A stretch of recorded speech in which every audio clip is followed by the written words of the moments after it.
Manusia adalah makhluk yang berpikir. Sewaktu kita belajar, jalan-jalan, milih film buat ditonton, sampai diskusi sama orang, dan bahkan dalam setiap detik di hari kita, pikiran kita tuh ibarat pabrik yang nggak pernah berhenti bekerja. Tapi yang nggak pernah disadarin, ternyata pikiran kita nggak pernah bener-bener milik kita. Ada sistem asing misterius yang diam-diam ngendaliin gimana kita semua berpikir. Mereka bisa bikin kita ngerasa sedih, seneng, marah, kecewa, bahkan sampai sespesifik bikin kita ngidam sama makanan tertentu. Pertanyaan tentu aja, bagaimana mungkin? Siapakah sosok asing ini sebenarnya?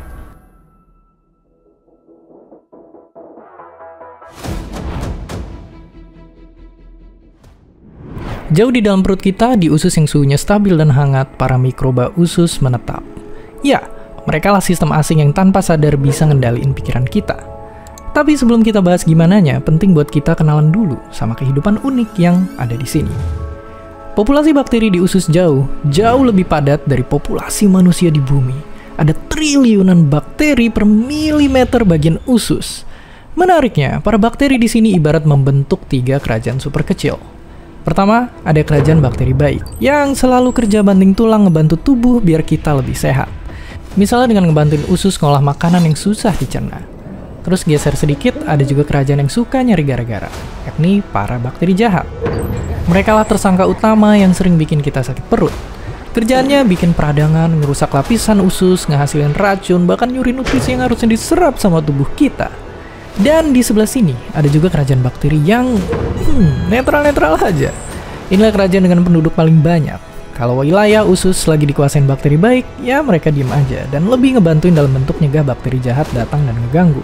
Tapi kalau ada celah sedikit aja, mereka suka nyuri kesempatan buat ikut-ikutan jadi jahat. Oke, tapi terus gimana kerajaan ini bisa terbentuk? Gimana bakteri bisa hidup dan ngehuni usus kita? Awalnya para ahli ngira kalau kerajaan bakteri usus baru ada setelah kita keluar dari rahim ibu. Tapi ada penelitian nunjukin kalau ternyata bisa jadi kerajaan di usus mulai terbentuk sejak kita masih ada di dalam kandungan. Para bakteri bisa masuk ke usus janin lewat plasenta atau air ketuban. Mereka yang jadi perintis kerajaan bakteri sang janin. Lalu ketika kita lahir, jalur keluar bayi juga dipenuhi bakteri yang masuk dan ikut ngedirin kerajaan usus. Tapi masa-masa ini juga adalah masa yang cukup bahaya. Soalnya para sel imun penjaga tubuh bayi juga masih kecil. Kemampuan mereka buat ngelindungin tubuh kita masih belum matang. Tapi tenang, karena ada air susu ibu.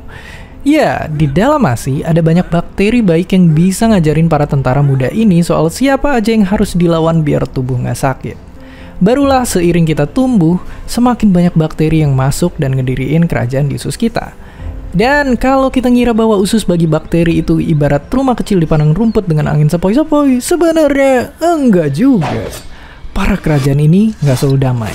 Mereka sering saling serang dan ngerebutin wilayah kekuasaan satu sama lain. Dan bisa jadi kita tanpa sadar ngedukung salah satu dari mereka. Inilah perang antara kerajaan usus.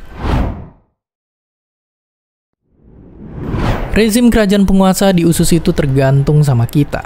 Kalau makanan kita sehat, kerajaan bakteri baik bakalan lebih kuat dan pendukungnya semakin banyak. Kerajaan ini juga bakal ngehasilin zat yang punya segudang manfaat bagi tubuh. Lain cerita, kalau kita nggak banyak makan makanan sehat, kerajaan bakteri baik akan kelaparan dan jadi melemah.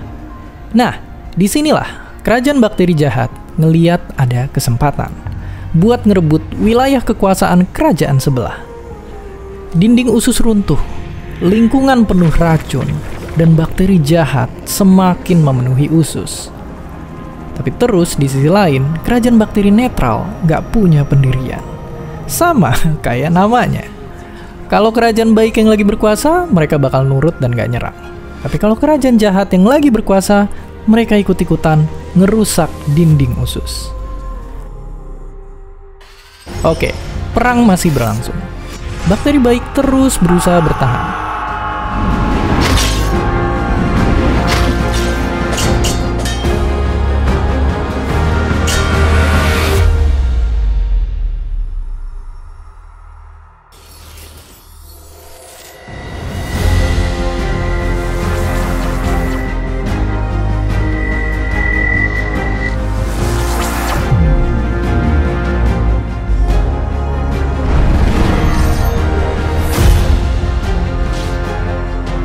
otak bakal merintahin tentara sel imun buat ikut turun ke lokasi pertarungan.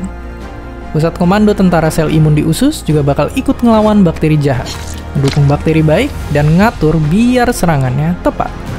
Dan kita juga bisa ngasih bala bantuan dengan makan makanan yang mengandung banyak bakteri baik. Misalnya bakteri ini yang bisa ngebenerin dinding usus yang rusak dan ngeluarin racun buat ngebunuh para bakteri jahat.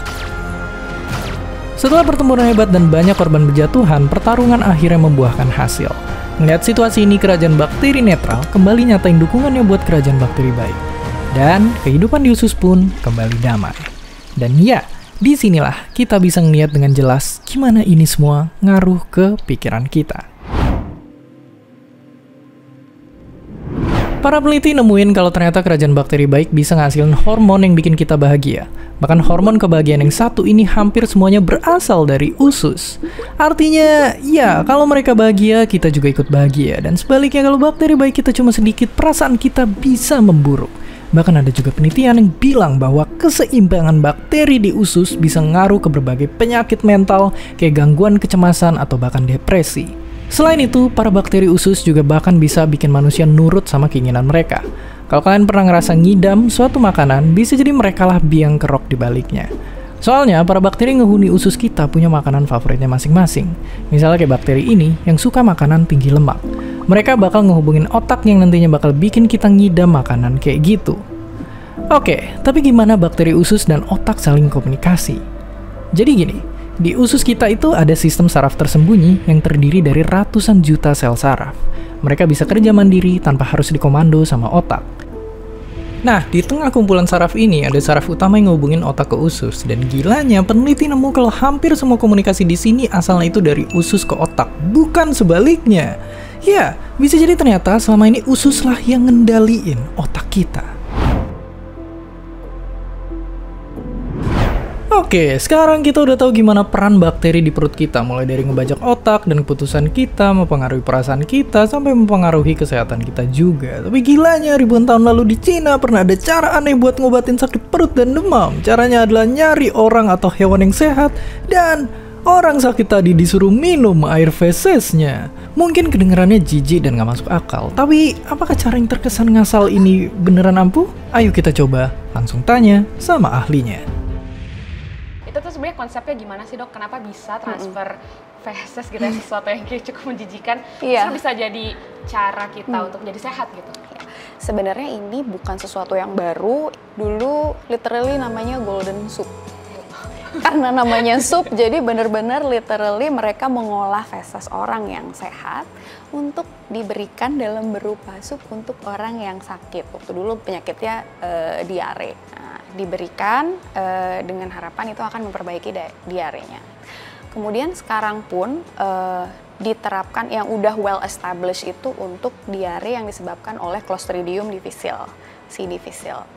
Itu diare yang disebabkan oleh penggunaan antibiotik yang lama atau rawat inap di rumah sakit yang lama. Dan pemberiannya udah nggak lewat oral lagi, tapi kan sekarang udah ada selang, ada kolonoskopi, dan biasanya yang paling sering itu pakai kolonoskopi. Jadi diteropong dari anus, kemudian disemprotkan preparatnya. Nah, preparatnya ini kan dari donor. Donornya harus di-screening dulu juga. Setelah di-screening, diolah, dilarutkan, terus habis itu dibuat seperti suspensi atau cairan gitu yang nantinya akan disemprotkan ketika diteropong ususnya. Kalau misalnya buat hal-hal lain, misalnya kayak tadi disebut mental illness atau mungkin ada penyakit-penyakit lain yang berpotensi bisa disembuhkan oleh cara ini, itu aku mau dijelasin dong, Dok. Oke, karena kebetulan saya dokter spesialis gizi klinik, jadi saya bacanya riset tentang obesitas. Memang sudah ada meta-analisisnya, ada dari penelitian-penelitian total 344 pasien yang diberikan fecal microbial transplant. So far hasilnya cukup promising untuk orang-orang obes yang memiliki kelainan metabolik juga. Nah, di situ yang diimprove parameternya itu baru caloric intake. Jadi caloric intake-nya lebih rendah, terus habis itu metabolic profile kayak misalkan gula darah, terus tekanan darah sama kolesterolnya itu di penelitian-penelitian itu turun. gitu setelah pemberian fecal microbial transplant. Tapi ini memang bukan sesuatu yang well established, artinya belum rutin digunakan. Kalau dengan mental illness yang saya baca itu memang gut microbiome bisa memproduksi yang namanya neurotransmitter. Dan di saluran cerna kita juga ada ujung-ujung saraf yang bisa merespon ke neurotransmitter tersebut, jadi mengirimkan persinyalan ke otak. Kira-kira koneksinya dari situ sih. Jadi aku tuh penasaran banget gimana sih populasi bakteri di usus itu tuh bisa ngegambarin kesehatan manusia. Makin beragam, makin bagus. Dia itu lebih mirip kayak hutan biasanya perumpamaannya. Jadi berbagai macam flora dan fauna itu sama kayak gut microbiome juga kayak gitu. Jadi balance-nya itu harus oke. Gut microbiome itu seperti fingerprint. Jadi antara even twins pun tidak bisa identical 100%.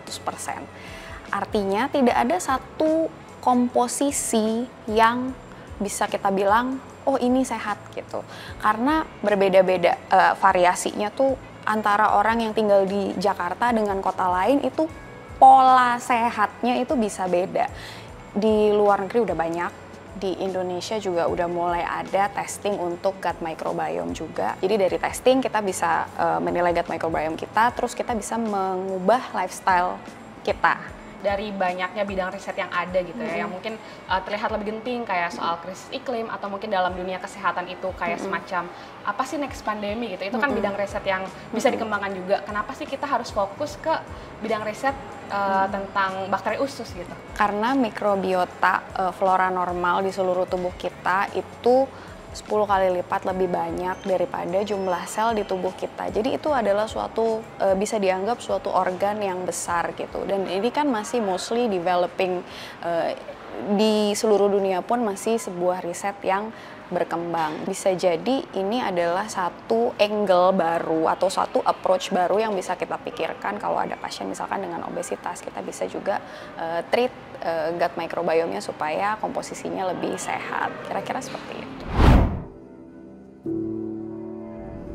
Otak manusia adalah objek paling kompleks di alam semesta. Di dalamnya ada puluhan miliar sel saraf yang masing-masingnya bisa ngirim hingga 100 sinyal per detik.